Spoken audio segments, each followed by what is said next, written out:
What's up, everybody? Welcome to another episode of the podcast.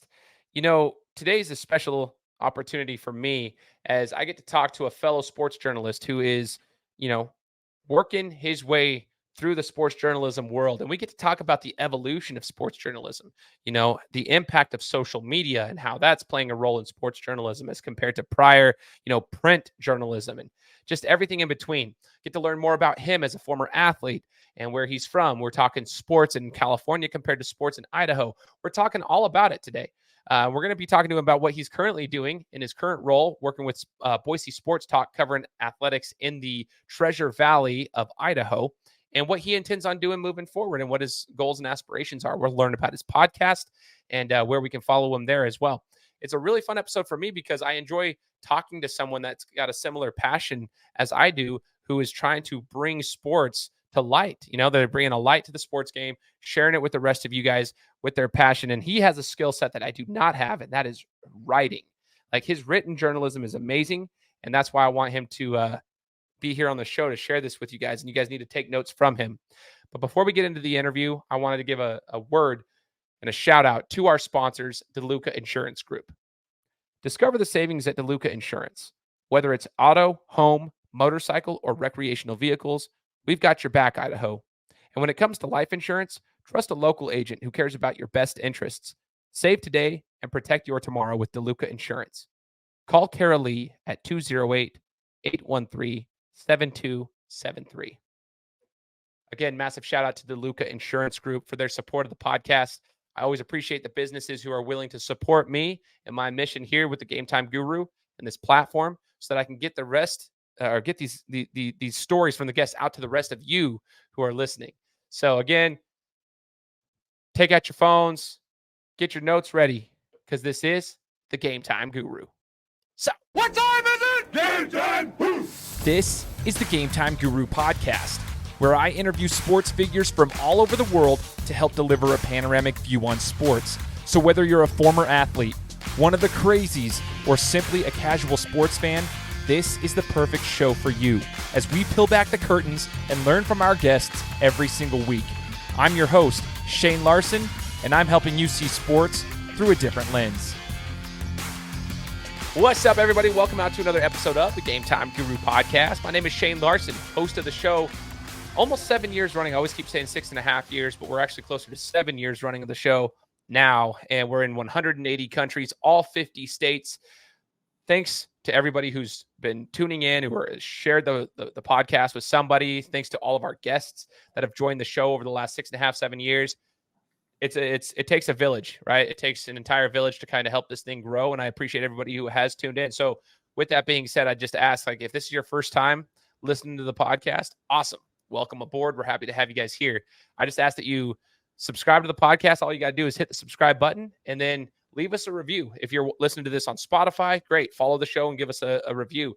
If you're on Apple Podcasts, write a review on the podcast, because that is the trick of the trade. There's no secret. If you want your podcast to grow and get out to more people, the more reviews you get, the more it's pushed out to more people to hear. So that is the trick, and I would appreciate it if you guys could show your support there. And once again, I want to give a shout out to Deluca Insurance Group for being the sponsor of today's episode. Massive shout out to them. You heard them in the description of the podcast. You'll hear about them again. So grateful for their support of the show. So joining me is a fellow journalist. His name is Dawson Danner, and I've met Dawson just through some local journalism. I've been following him, and I'm super excited to get to know his journey and kind of get his take on some sports journalism and the evolution of it, as we're now in 2023 at the time of this recording.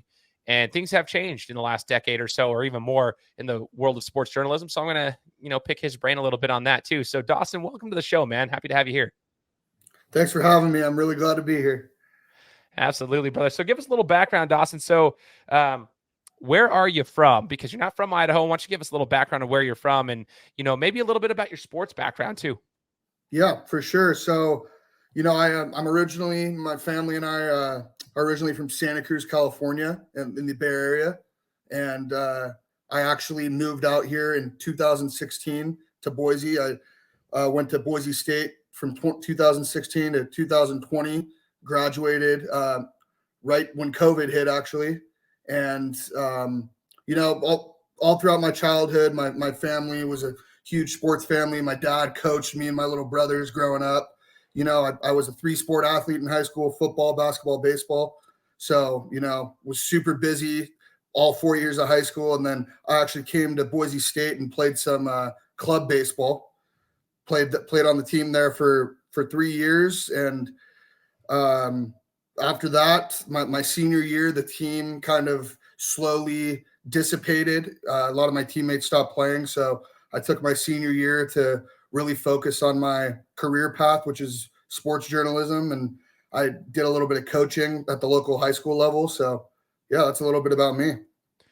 Man, it's interesting to hear that about the club baseball scene over at Boise State.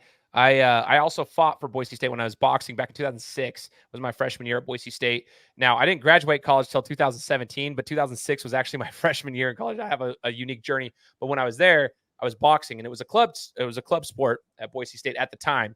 I think they have since gotten rid of it because they didn't have enough participants. But at the time, it was a club sport. And I actually, like, people look down on club sports though, but I actually loved it. We fought UNLV, U of I. I mean, we fought in our own tournament called the Bronco Belt. It was really, really cool experience.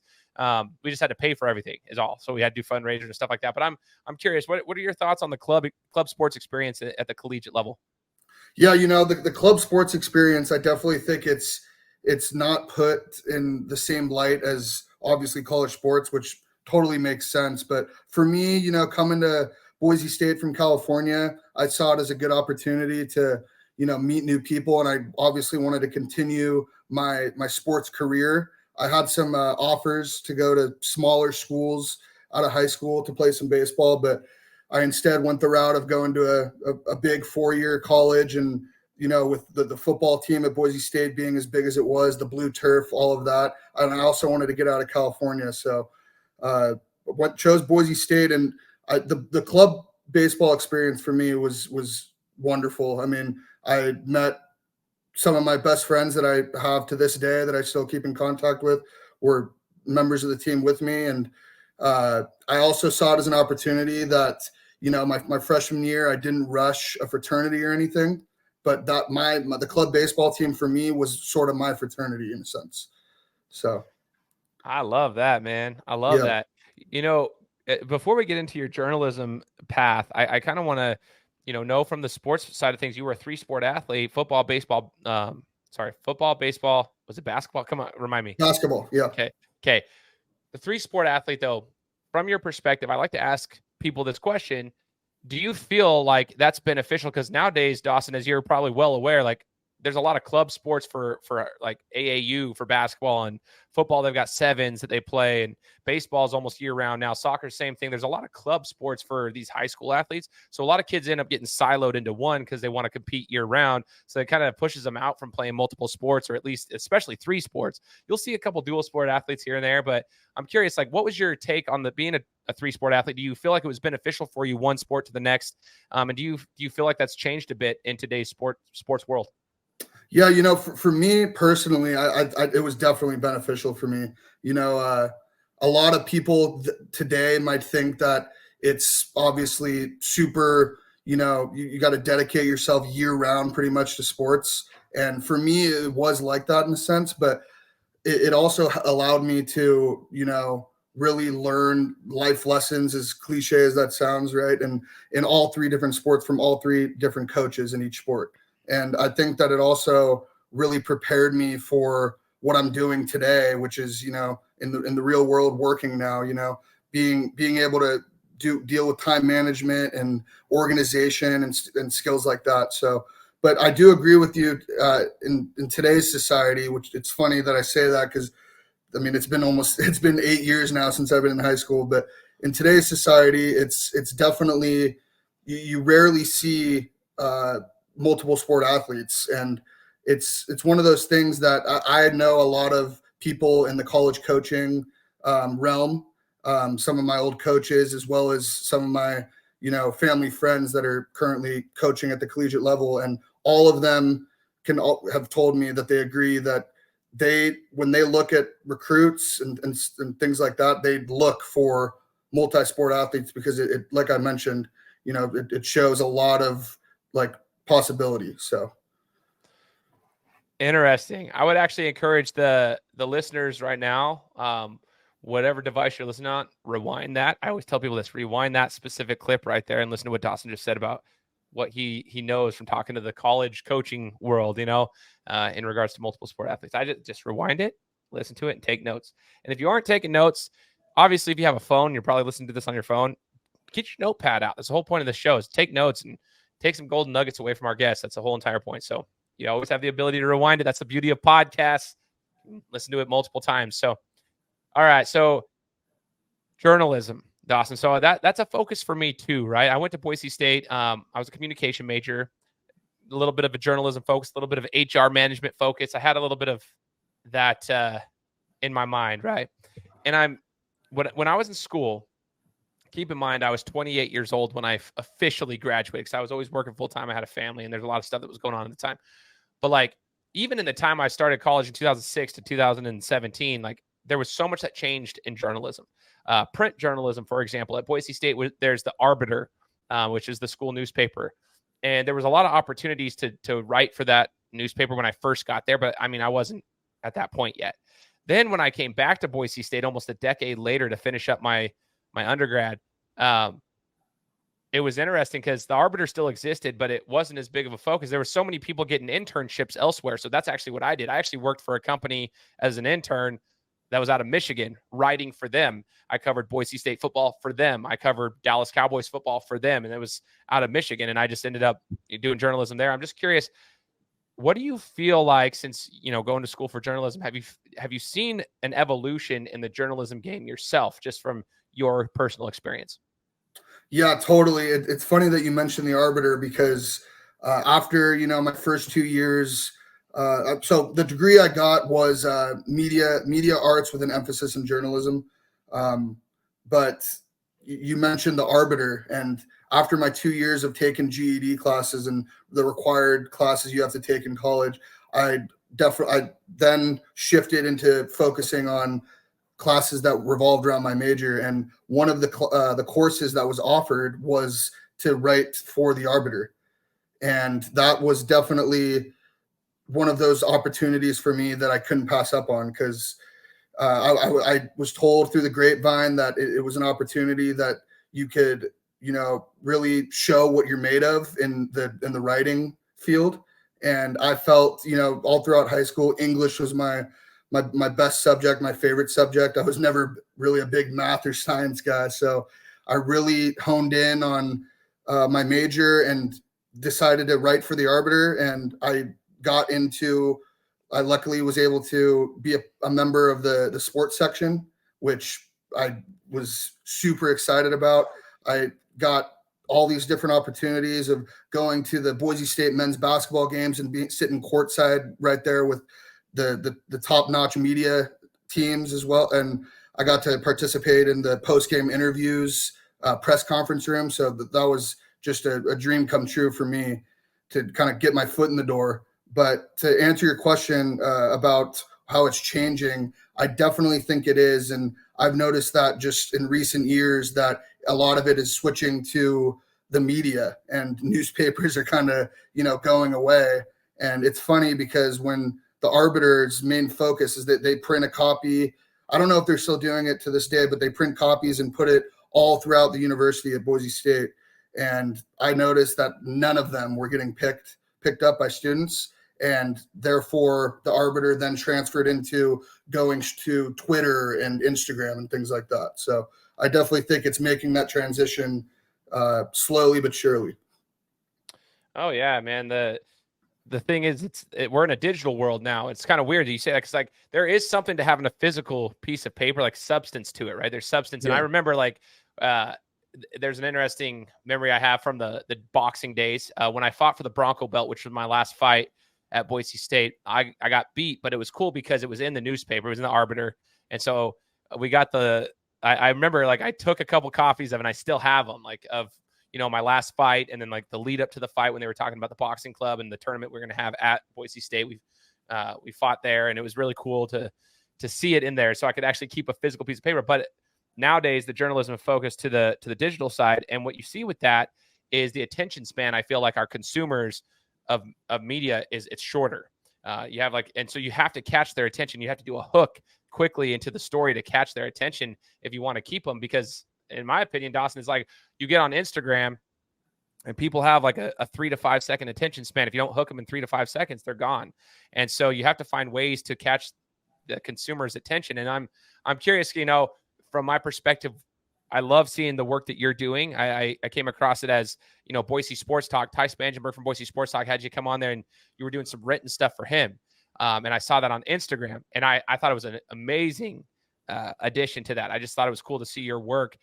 Is there any tricks that you have? Maybe you don't even know that you're doing them like consciously, but maybe subconsciously that you do to hook someone like myself, to hook their attention. Is there anything that you've practiced, or is that just kind of like you don't even think about that? You just write the article?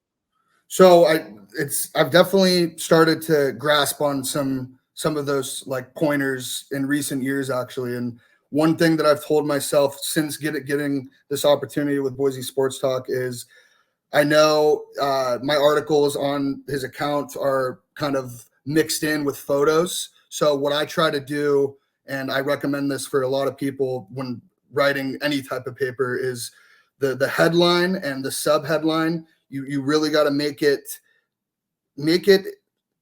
write it in a way that it really grasps your audience and, like you said, hooks them. And so that means that what that can mean is just very quick and to the point and summarize what is going to be in your article in very little words. So that's kind of one of my main things I've been trying to work on myself, and I've noticed that I've gotten a little bit better at over the years. So I definitely think that's one thing.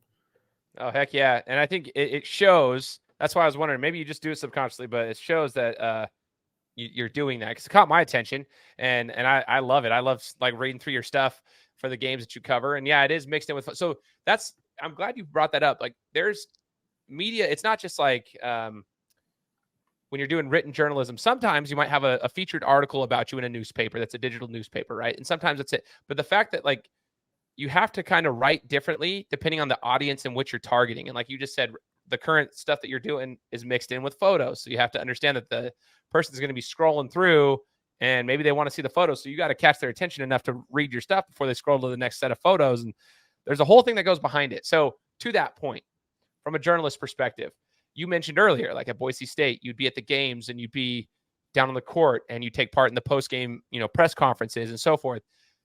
Dawson, I'm glad you brought that up, because this is what I want to ask.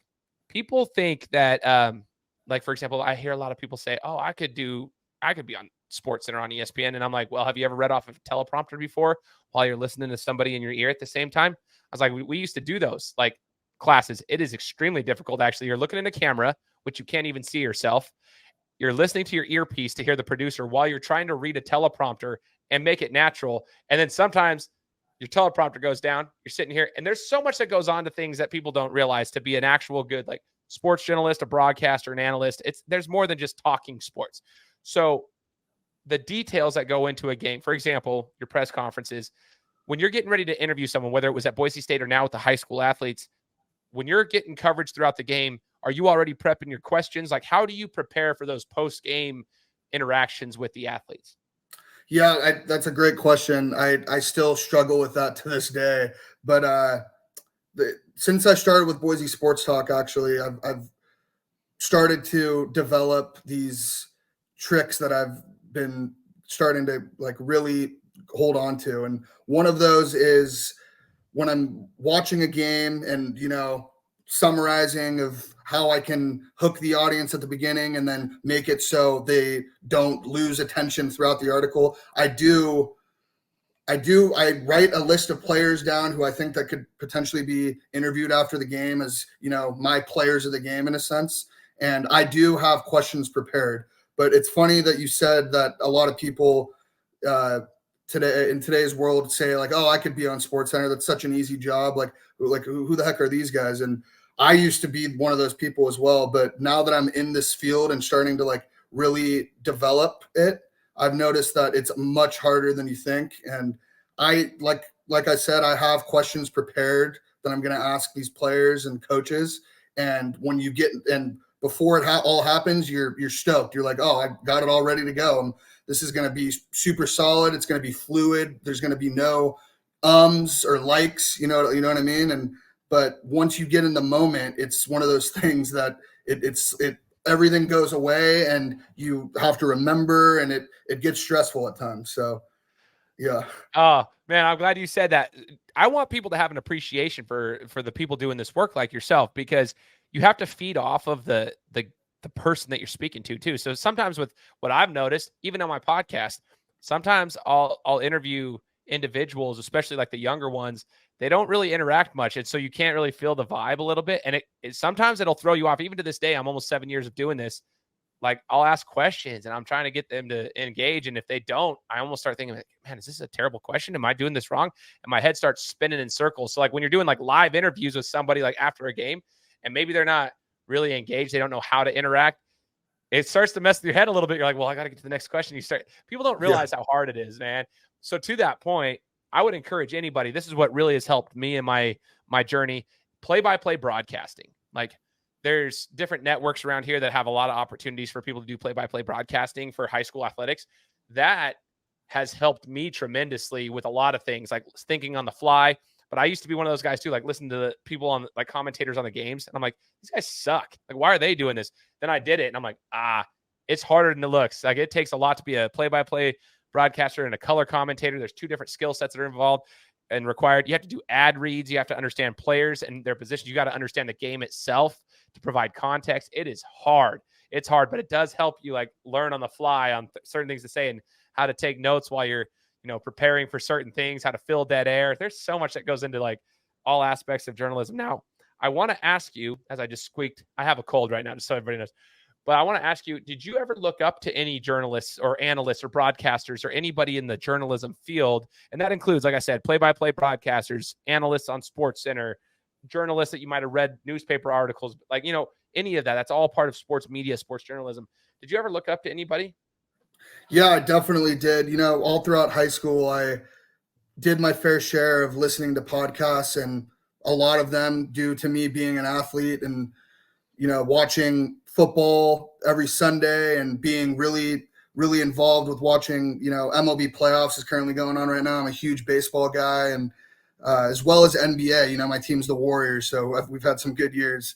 But one of the guys that I've definitely looked up to and listened to a fair share of is Colin Cowherd. Actually, he ever since I was in high school, I've listened to his podcast, The Herd, and I definitely, when I was a kid, to go back to what we said, I always said like, oh, this guy, he's super confident when he's on air, and that's something that I definitely admire about him. And, he does say some very out there remarks about sports, and that's part of the job. That's why he gets viewers. He talks about the hot topics, but one of the things that I admire about him is his confidence and his poise while he's on air, and how he's just like, he's on air, and what he thinks is, I don't care what people think about me.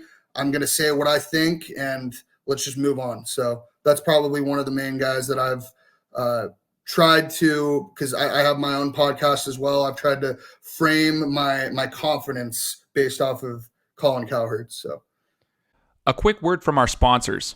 Discover the savings at Deluca Insurance. Whether it's auto, home, motorcycle, or recreational vehicles, we've got your back, Idaho. And when it comes to life insurance, trust a local agent who cares about your best interests. Save today and protect your tomorrow with Deluca Insurance.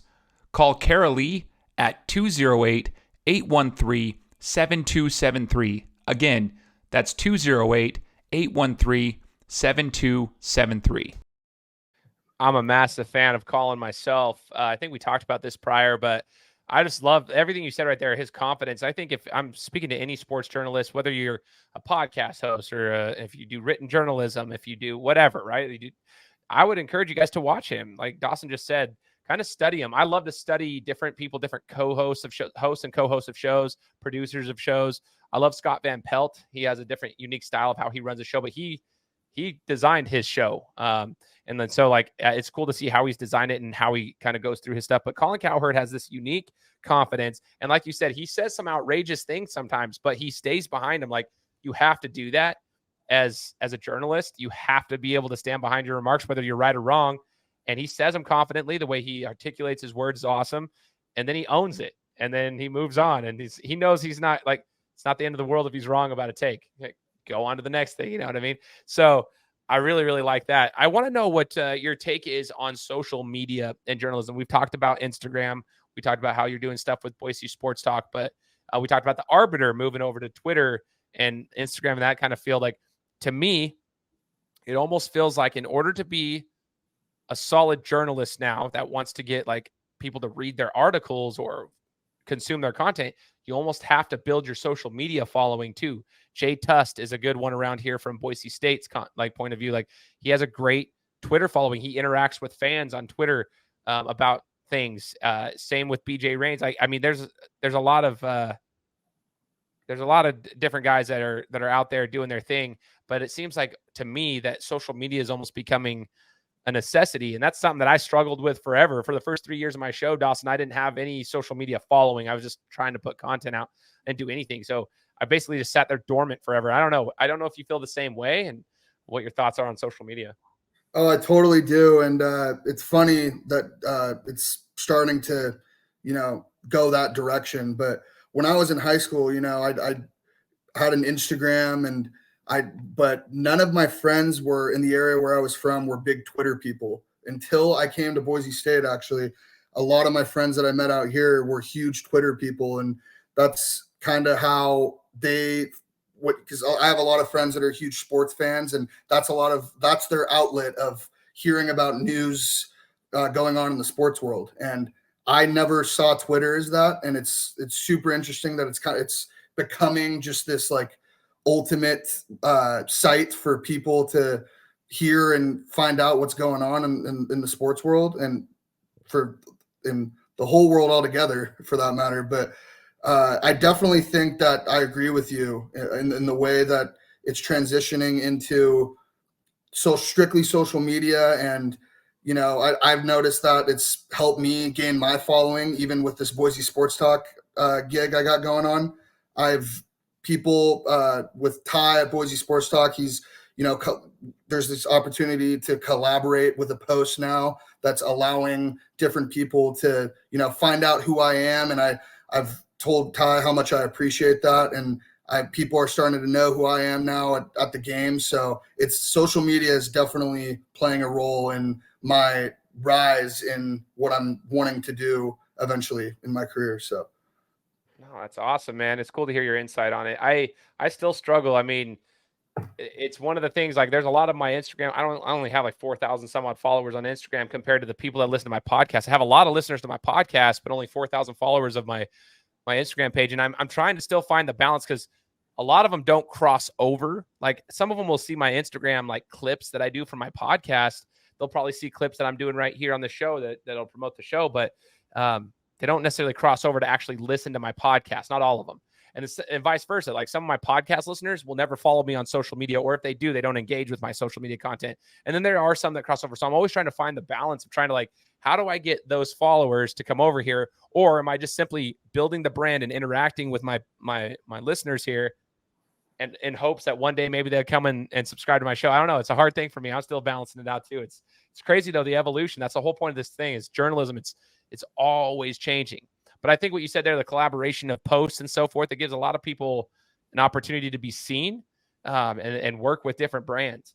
So with that, that's another topic I had written down here that I kind of wanted to touch base with you on. As being in the sports world yourself, being a professional that you are, the college world is now getting into the name, image, and likeness stuff. We're 2 years into name, image, and likeness being a thing.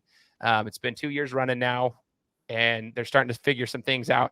And I want to know, from your professional perspective, Dawson, what your thoughts are on name, image, and likeness for athletes. Are you for it? Do you like it for these athletes to be able to have an opportunity to leverage their name, image, and likeness? And what are some of the best, like, ideas you have for what would you advise athletes to do if you were in their position now and could monetize off of that? Yeah, I'm still shocked to this day that the college sports has shifted in that direction for the NIL type of stuff. But, I've always been I have mixed emotions when it comes to name, image, and likeness. One of the things that I've always kind of believed is that college athletes are I don't agree with the NIL type of thing in this way, that college athletes are going to, they're going to school, and pretty much if you're a good enough athlete, you're getting school paid for. And I think that getting all these different endorsement deals with brands and stuff is really cool to see. But in the same light, I think that it's a little outrageous how some of these athletes are getting paid as much as they are, because what I believe is that when you go to college and if you have aspirations of, becoming a professional athlete, you are grinding and putting in the work to end up having a career in that, in whether it's football, baseball, or basketball, which then you would ultimately get paid in. So that's kind of my idea on the whole thing. Yeah, no, it's interesting. It's an interesting take, and this is what the whole point of the show is to get different opinions and learn from different people. So to follow up on that, and this is just a question to kind of stem conversation. I had a guest on the show a couple months, or sorry, no, it wasn't even a month back. It's a couple, 3-4 weeks ago. So probably about a month ago, Sean Stokwa. And Sean is from Canada. He plays basketball overseas. And he was talking about, like, it's interesting because football in America is like one sport that you absolutely have to go to college for before you can play at the professional level in the United States, right? And he was talking about the system that North America has kind of put together for the sport of football. Whereas like baseball, you can come right out of high school to go play professionally. Basketball, technically, you could go out of high school and play professionally. If you wanted to go overseas, go play overseas, get paid.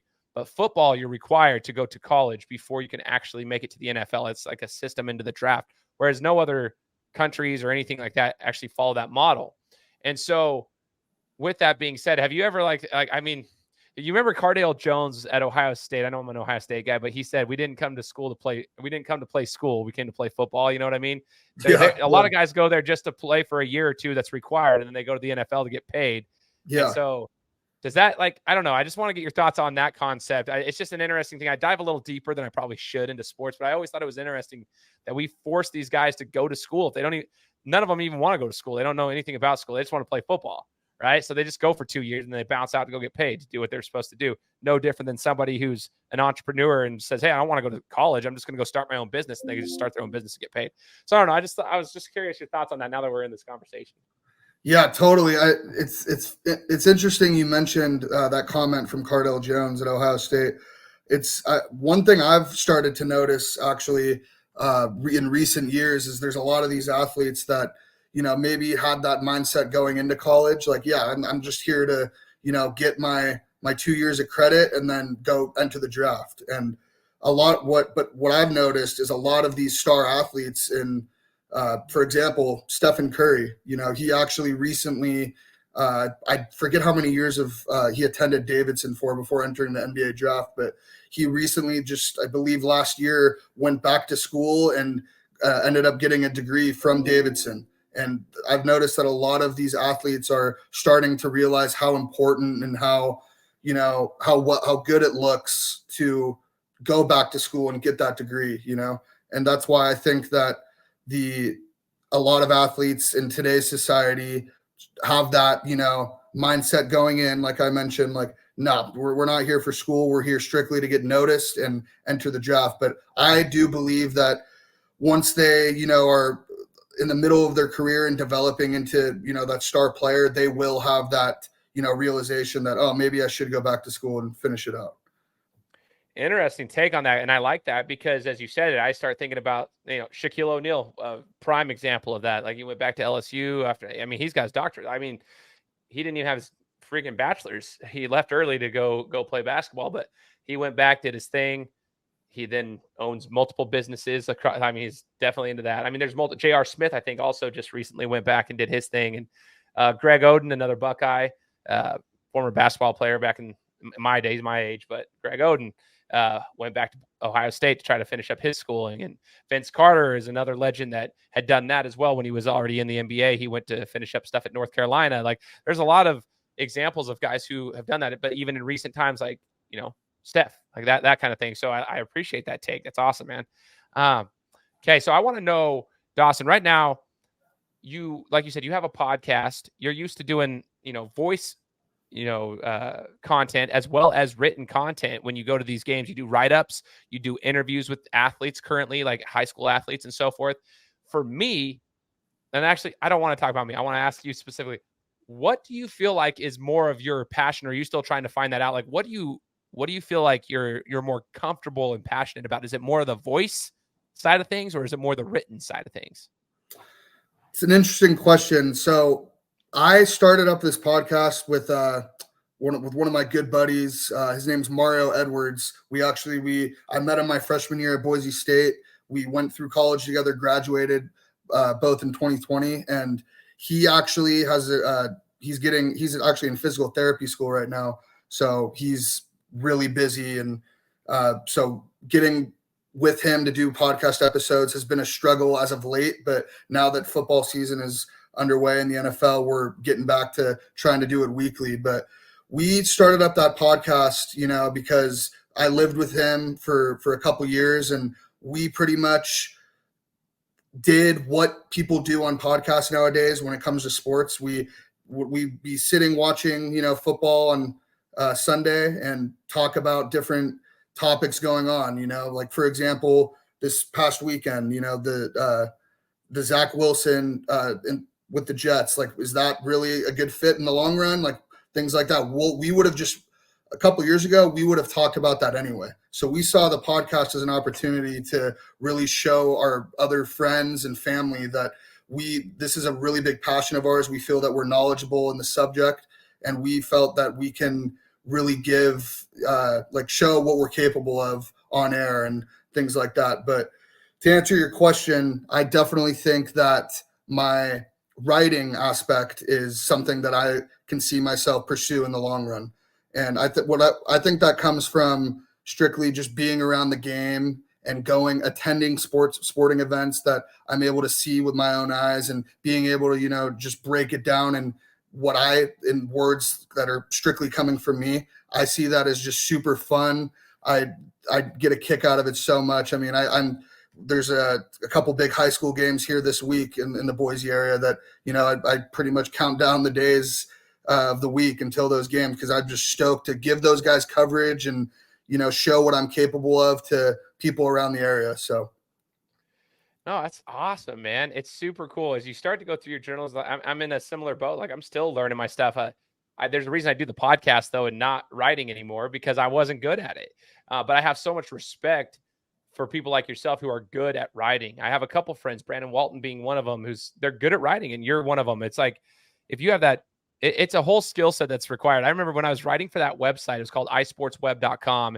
And I think they've since sold the website, but I wrote for them for 2 years. I was doing an internship with them for 2 years when I was in college, and it was awesome. But man, Dawson, I was trying to figure out words to say. I'm like, dude, it's almost like a college paper for me. I'm like repeating myself like 5 times just to meet the word count.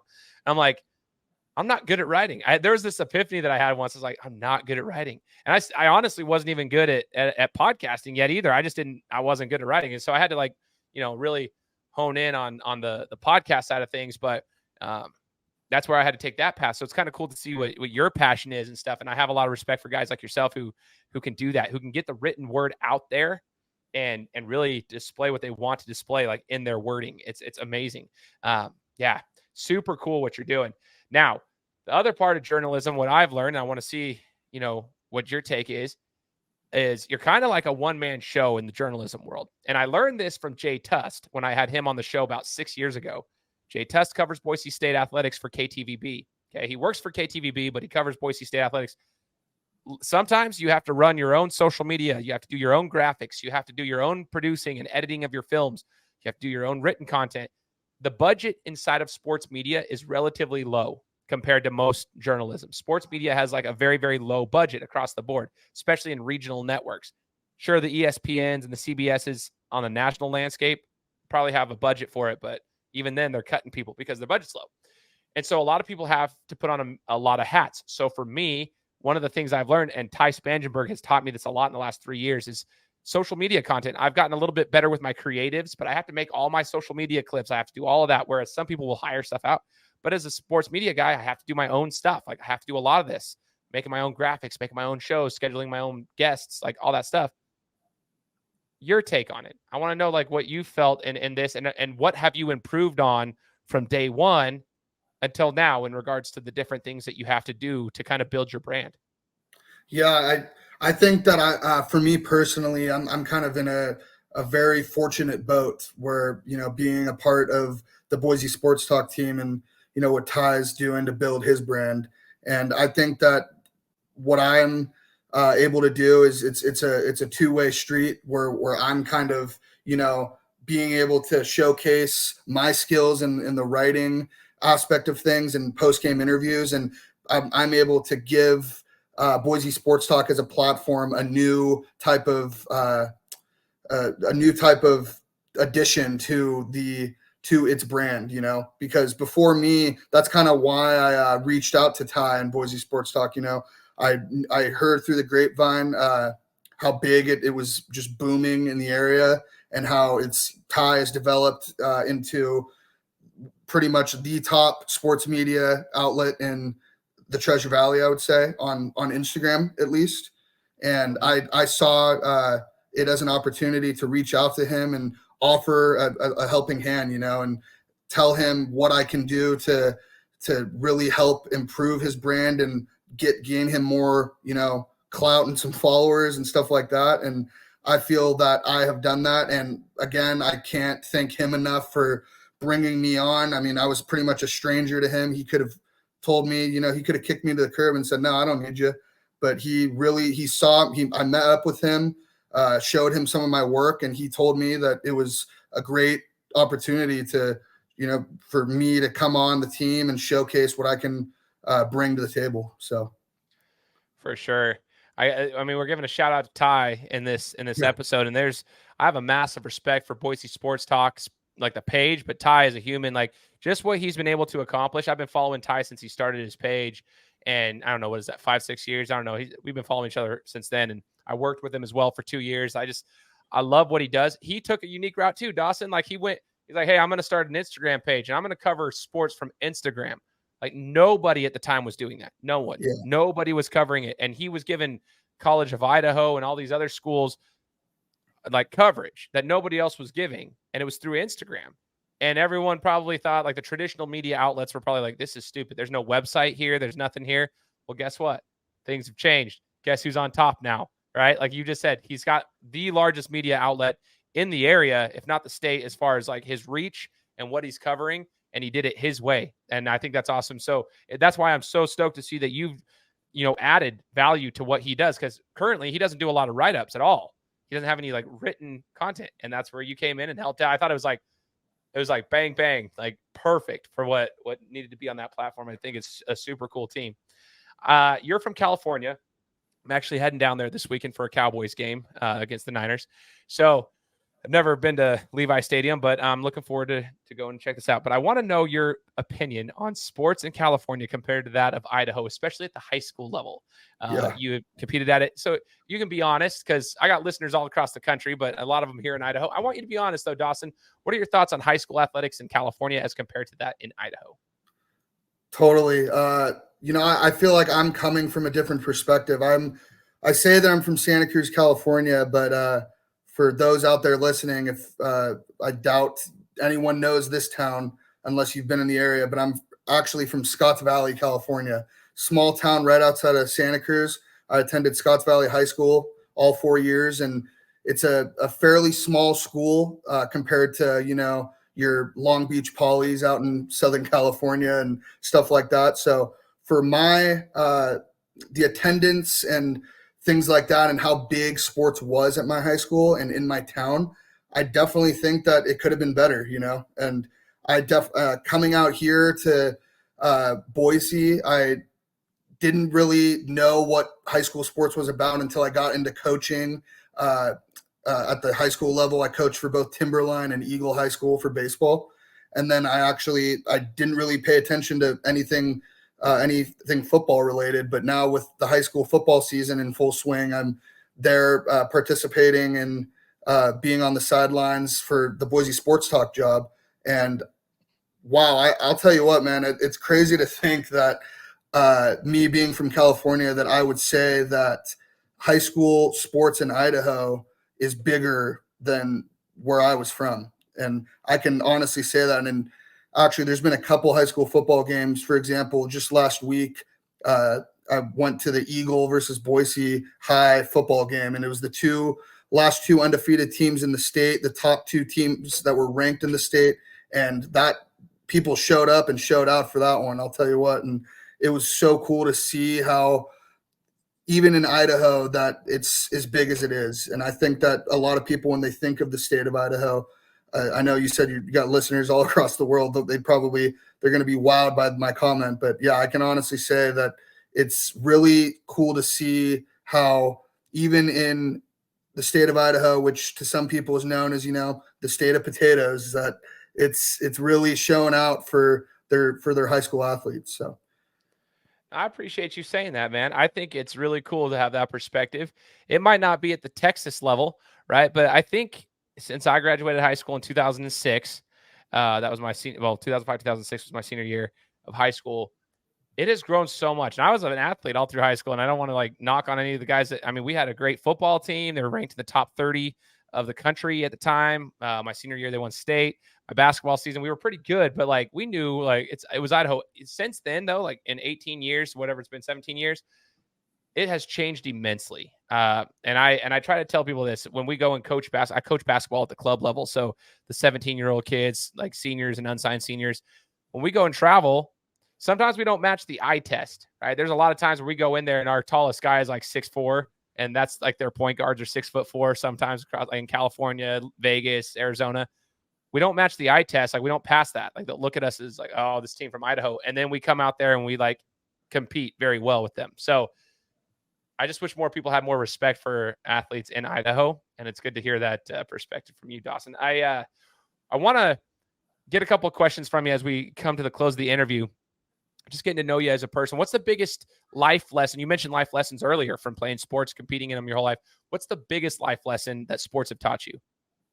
Yeah, I mean, as cliche as it sounds, I definitely think that one of the main just message I was always told by a lot of my coaches growing up was, you can if you think you can. And that's a quote that I've kind of lived by my entire life. And, it was actually, I believe, my senior quote actually in my yearbook. And what it pretty much means to me is that if you set your mind to something, whether it's in, work, school, or just anything in the world, that if you have the confidence that, and if you believe that you can do it, nothing can stop you. You should be able to pursue that dream, whatever it is and whatever passion it might be. And, just go after it, reach for the stars. And that's kind of how I've really focused my life in recent years. So now that I'm getting older and, I'm now 4 years removed from college, getting into the real world, I'm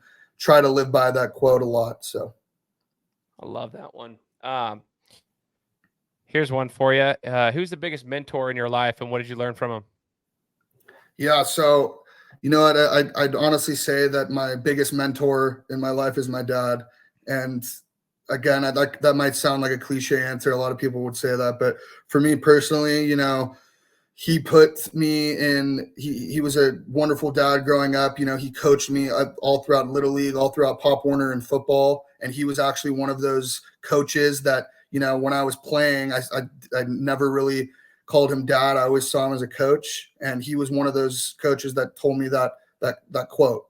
And I've learned from him in so many ways. He's actually running his own business now. And I'm actually a part of that team as well in the beer and wine industry. So I'm kind of following in his footsteps in that regard as kind of my real job and things like that. And I definitely think that he's just taught me that just reach for the stars. And if you really want to pursue something, then you just got to put all your confidence and all your energy into it, and it'll happen. So I love it.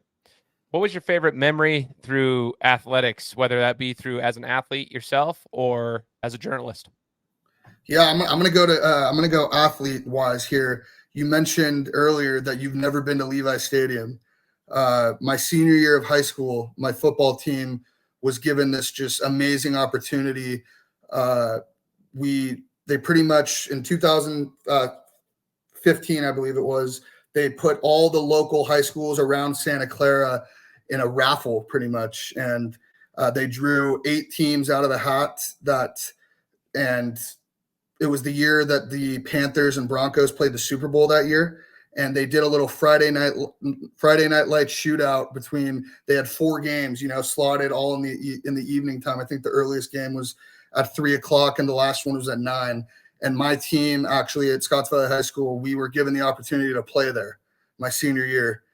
And we played another high school around the area called Watsonville High School. And, it was going into it, both of us were very high-powered offenses. A lot of people were predicting that it was going to be a shootout, but the game ended 7-0, and I was fortunate enough to, snag the only touchdown catch at slot receiver about midway through the game, and it ended up being the deciding score. So I think that's got to be my favorite memory, just being able to be given that opportunity. And, growing up, I'm not a Niners fan. I actually hate them. I'm a Rams fan, but being in that environment and that atmosphere and, standing on the field and looking around and being like, wow, I mean, this is a once in a lifetime opportunity right here. And I was fortunate enough to get the only touchdown of the game. So that has to be my favorite memory.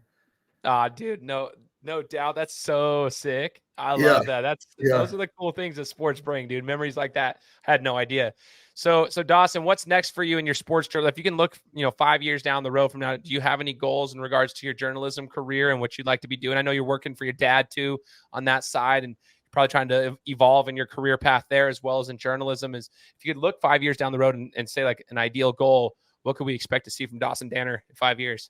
Yeah, 5 years from now, I've actually thought about this recently, and what I think is a goal of mine, and where I kind of see myself ending up is, I whether I still am living in Boise and being a part of Boise Sports Talk and helping grow that brand with Ty, I could see that. But if somehow I move and go to a different state or a different city, I think that what I want to do is, obviously the ultimate goal is to be a part of the media team of a professional sports team.